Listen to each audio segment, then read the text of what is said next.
Hi guys, please ignore any weird noises in the background, recording at home. So this lesson is on the product rule. The product rule is basically a rule that allows you to differentiate two different functions multiplied together. Previously we have actually had to expand them, so we've started with something like 2x squared plus 1, 5x cubed plus 16, and we've had to expand this using distributive property or FOIL, preferably distributive property. The product rule allows us to actually differentiate from this point here.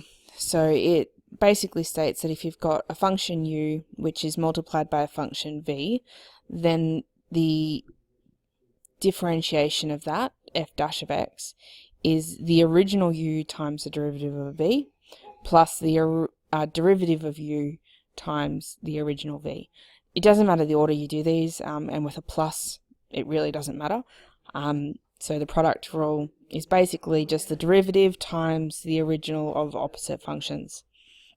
So the first example that we've got here, this first example is asking us to find the derivative of this. So identify u and v, that's your first step. So u is 2x squared plus 1 and v is 5x cubed plus 16. Derive each of those. So u derives down to 4x, so 2 times 2x to the power of 1, and v derives down to 3 times 5, i.e. 15, x to the power of 2.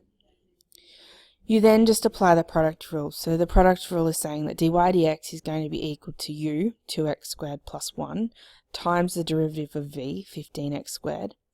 Now it's plus, not times, so plus v, which is 5x cubed plus 16, and multiply that by 4x. You might then have to simplify your answer or rewrite it in a nicer format. So I'm just expanding these out and then simplifying by collecting like terms, so that my end answer is given by 50x to the power of 4 plus 15x squared plus 64x. Example B is x cubed multiplied by 3x minus 5 to the power of 4. So u is x cubed, v is 3x minus 5 to the power of 4. Note that when you do go through and derive v, you are going to use the chain rule. I am going to use it Shaw method, so power down the front, multiply by the derivative of what's inside, multiply by the original function, and then lower the power by 1. So the power's 3. Then the product rule, again, that's adding, not multiplying in between.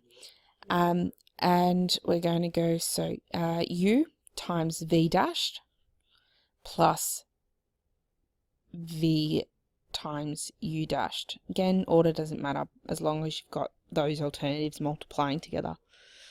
Expanding out and then simplifying. Instead of actually fully expanding this, I'm going to take out 3x minus 5 to the power of 3 as a common factor. It's occurring here 3 times and here 4, so I'm going to be left with 1 here. I can then expand this 3x squared times 3x minus 5, and then simplify the 12x cubed plus 9x cubed to get my end answer.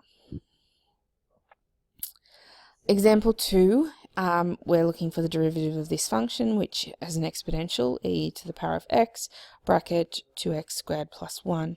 So u is e and v is the bracket. Deriving each of them, remember that the derivative of e to the power of x is just e to the power of x. Derivative of v there is going to be 4x.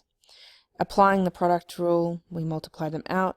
Again, I'm actually not going to expand this. I'm going to pull out e to the power of x as a common factor.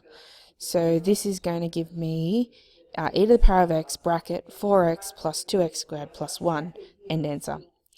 The last one is again an exponential, but we're multiplying by a sign this time. So find the derivative of both. Recall that the derivative of sine 2x plus 1 is the derivative of what's inside, 2, times, change it from sine to cosine, and then of what was originally getting signed. So 2 times cos 2x plus 1.